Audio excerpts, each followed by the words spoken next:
जिस वक्त पंजाब के अंदर और खैबर पख्तूनख्वा के अंदर इलेक्शन हुआ, अगर आप नहीं करवाएंगे, यकीन यानी आपका वो हाल होगा कि जो पहले कभी जिंदगी में नहीं हुआ। हाल बूफे पैकेज लगाया हुआ है आपने।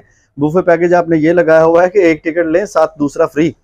आपका टिकट लेने वाला इस वक्त पंजाब में कोई नहीं है। आपने बदले तो ले लिए लेकिन अपनी सियासत का खाना खराब करा लिया। मियाँ साहब, मियाँ साहब, बहुत थैंक यू वेरी मच। आपने अपनी सियासत का बेड़ा गर्क कर लिया है। मैं इसके लिए आपका बहुत बहुत शुक्रगुजार हूँ। लेकिन एंड में मैं एक बात बताता चलूँ कि जो इंसानी हकूक की तंजीमें हैं ना फॉरेन यूरोप की, बहुत तगड़ी हैं। जब खबरें चलती हैं इंटरनेशनल मीडिया पे तो आपको इलेक्शन करवाने ही पड़ेंगे और फाशिज्म को रोकना पड़ेगा। नहीं रोकेंगे तो जूते जरूर पड़ेंगे।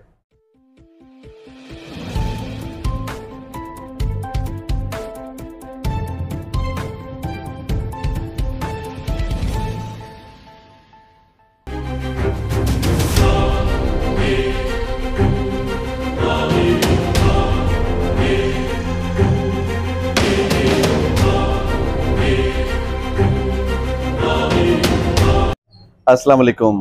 पाकिस्तान के बेहतर मुस्तकबिल की ख्वाहिश लिए अतीक इस्लाम आपकी खिदमत में हाजिर है। आज मैं ये बताना चाहूँगा कि इस वक्त जो रजीम चेंज के प्लेयर थे, उन प्लेयरों का वास्ता किससे पड़ा है। पहले जो ताकतवर लोग होते थे उनका वास्ता शायद अनपढ़ और जाहिलों से पड़ता था। इस वक्त उनका वास्ता जो पढ़ने जा रहा है वो एक पढ़े लिखे शख्स से था, इसलिए वो पढ़ा लिखा शख्स इनके काबू में नहीं आ रहा। और उस पढ़े लिखे शख्स को मैं ऑक्सफोर्ड का पढ़ा लिखा कहूँगा और उसका नाम है इमरान खान।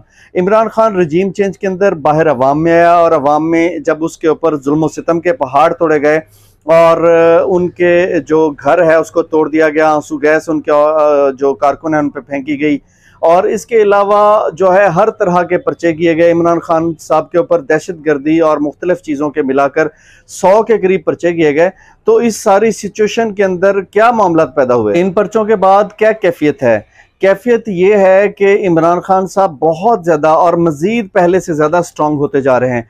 उनका जब दाना पानी बंद किया गया और उनका घर से निकलना बंद हुआ, उन पर गोलियां लगी, उनके जिस्म पर गोलियां लगी, तो उसके बाद वो व्हील चेयर पे आए, बेड रेस्ट पे आए। तो उसके बाद कैफियत क्या हुई कि उन्होंने तीसरे से चौथे दिन जिस वक्त गोलियां लगी तो उस मर्द के बच्चे ने वहां से अपने आप को अवाम के साथ इंटरेक्ट कर लिया।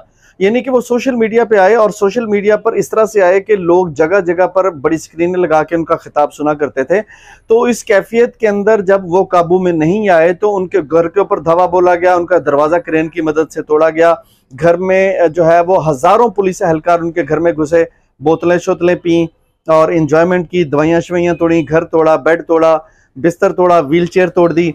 और इसके साथ साथ जो है वो वहाँ पर जो इमरान खान साहब के बच्चों की पेंटिंग्स थी वो तोड़ दी, उनकी शर्टें फाड़ दी और ऊपर कीचड़ गिरा दिया। गंदी हरकतें, गंदे चीज़ें। तो ये सारे मामला जब उन्होंने किए और उन पर 100 पर्चे भी करके देख लिए, तो इमरान खान साहब ने अगला पैंतरा क्या बदला? अगला पैंतरा ये बदला कि उन्होंने मिडल ईस्ट में, सेंट्रल एशिया में, अफगानिस्तान में, यूरोप में और इसके अलावा चाइना के टीवी के ऊपर हर जगह पर अपने इंटरव्यूज देने शुरू कर दिए। और जो इस वक्त इम्पोर्टेड हुकूमत है उनकी फाशिज्म के बारे में जो है वो दुनिया भर को बताना शुरू कर दिया। क्योंकि वो इस वक्त अगर यहाँ पर चीफ जस्टिस ऑफ पाकिस्तान को बता रहे हैं या ये समझ लें कि अदालतों को बता रहे हैं, तो अदालतें सुनने में नहीं आ रही थी। यानी जैसे ही वो निकलते थे बाहर तो उन पर अटैक्स होते थे और अदालतें कहते थे जी आप अपनी हाजिरी को यकीनी बनाएं और इधर आकर हमसे हाजिरी लगवा के जाएं। इमरान खान साहब बार बार शोर मचा रहे थे, मुझे जान का खतरा है, मैं यहाँ पर नहीं आ सकता, मुझसे वीडियो कॉन्फ्रेंस के जरिए आप बात कर लें और मैं अपनी हाजिरी लगवा देता हूँ। जबकि इमरान खान के ऊपर अटैक करने वाला बंदा वीडियो कॉन्फ्रेंस के जरिए वहां पर जो है वो हाजिरी लगवा रहा है और कहते हैं जी उसकी जान को खतरा है। तो एक तरफ जो है इमरान खान साहब जो वजीर आजम रह चुके हैं, साबका वजीर आजम हैं, उनके साथ ये सलूक हो रहा है कि उनका घर तोड़ा जा रहा है, उनको घर से बाहर निकालने की कोशिश की जा रही है। और आखिरी दफा जिस वक्त इस्लामाबाद हाई कोर्ट में वो पेश हुआ और पीछे से उनका घर तोड़ा गया, उस वक्त तो आपने देख लिया कि रास्ते में भी उन पर हमला हुआ और जो चार दीवारी थी हाई कोर्ट की वहां पर उनको घेर लिया गया।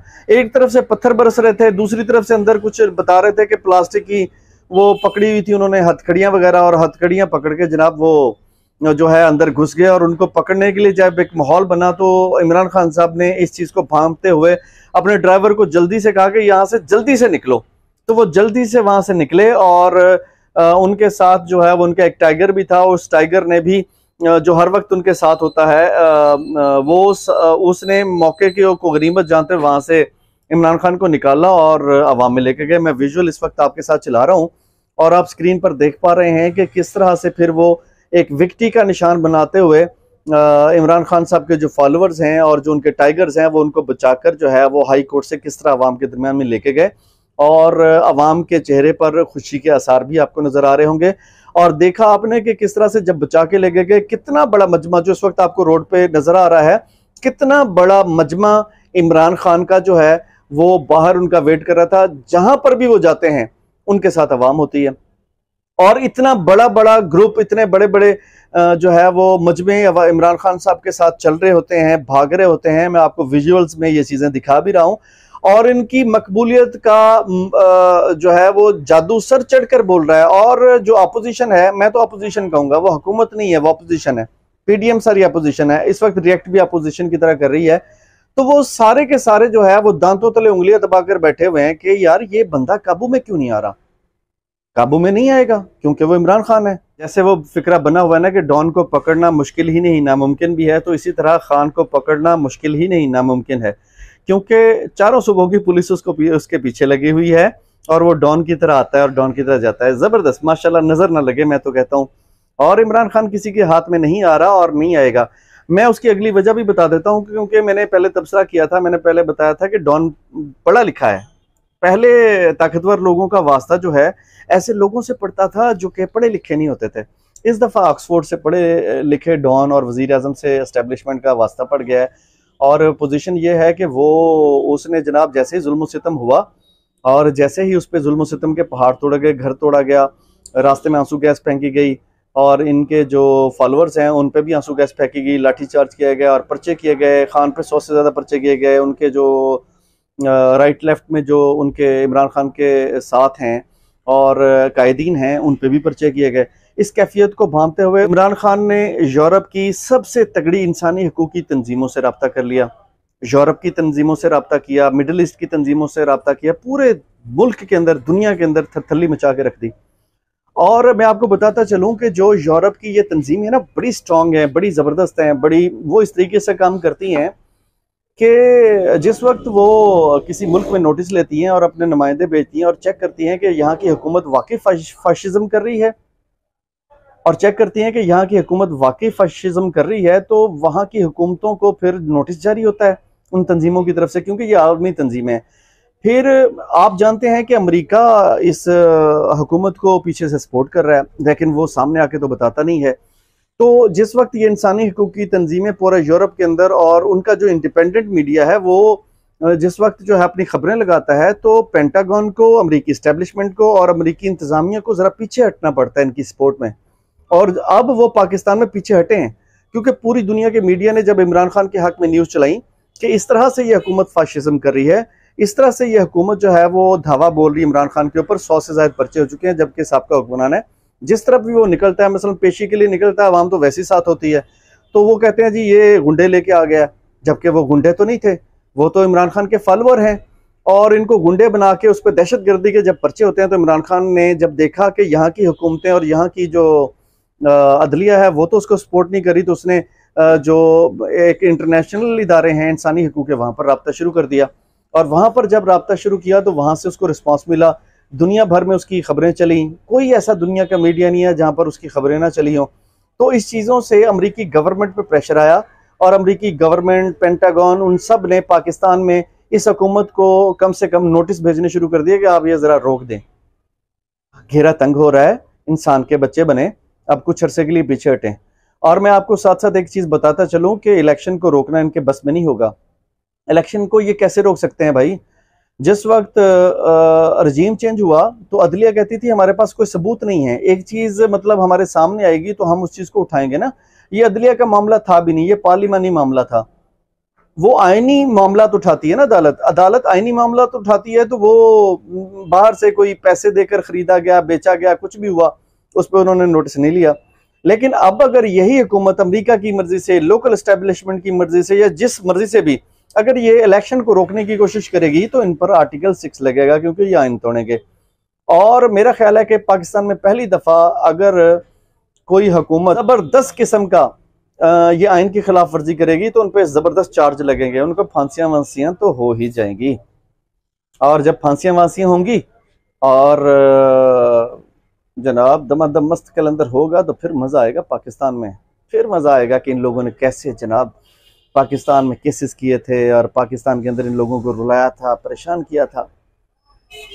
बाहर बैठे बिज्जू को अगर किसी साफी ने पूछा कि यार वो आजकल पर्चे वर्चे हो रहे हैं इमरान खान पे और बड़ा कहता है वो उसने कहा था ना मैं रुलाऊंगा, तो नवाज शरीफ कहता कि उसने कहा था मैं रुलाऊंगा, तो अब वो खुद रो रहा है या हम रोए हैं? तो उसने बड़े गुरूर और तकब्बुर के अंदर ये फिक्रा बोला था, 2 दिन की चांदनी फिर अंधेरी रात है, मियाँ साहब कर ले एंजॉय, और वहाँ के 2700 करोड़ के फ्लैट में एंजॉय करें बैठ के और हुक्म जारी करें, कोई मसला नहीं है।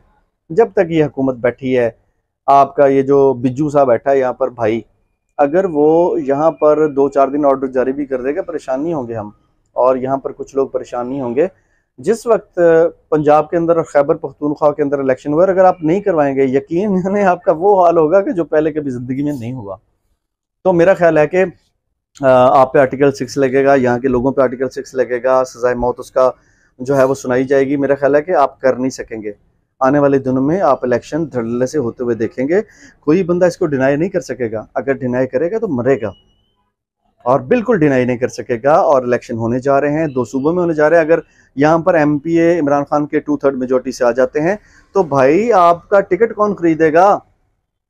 नेशनल असेंबली का टिकट खरीदने वाला कोई नहीं होगा। आप तो फिलहाल बूफे पैकेज लगाया हुआ है, आपने बूफे पैकेज आपने ये लगाया हुआ है कि एक टिकट लें साथ दूसरा फ्री। आपका टिकट लेने वाला इस वक्त पंजाब में कोई नहीं है। आपने बदले तो ले लिए लेकिन अपनी सियासत का खाना खराब करा लिया मियाँ साहब। मियाँ साहब बहुत थैंक यू वेरी मच, आपने अपनी सियासत का बेड़ा गर्क कर लिया है। मैं इसके लिए आपका बहुत बहुत शुक्रगुजार हूँ। इंशाल्लाह ताला नेक्स्ट व्लॉग के साथ बहुत जल्द आपकी खिदमत में हाजिर होंगे, तब तक के लिए इजाज़त। लेकिन एंड में मैं एक बात बताता चलूँ कि जो इंसानी हकूक़ की तंजीमें हैं ना फ़ॉरेन यूरोप की, बहुत तगड़ी हैं। जब खबरें चलती हैं इंटरनेशनल मीडिया पे तो आपको इलेक्शन करवाने ही पड़ेंगे और फाशिज्म को रोकना पड़ेगा। नहीं रोकेंगे तो जूते ज़रूर पड़ेंगे। बहुत बहुत शुक्रिया।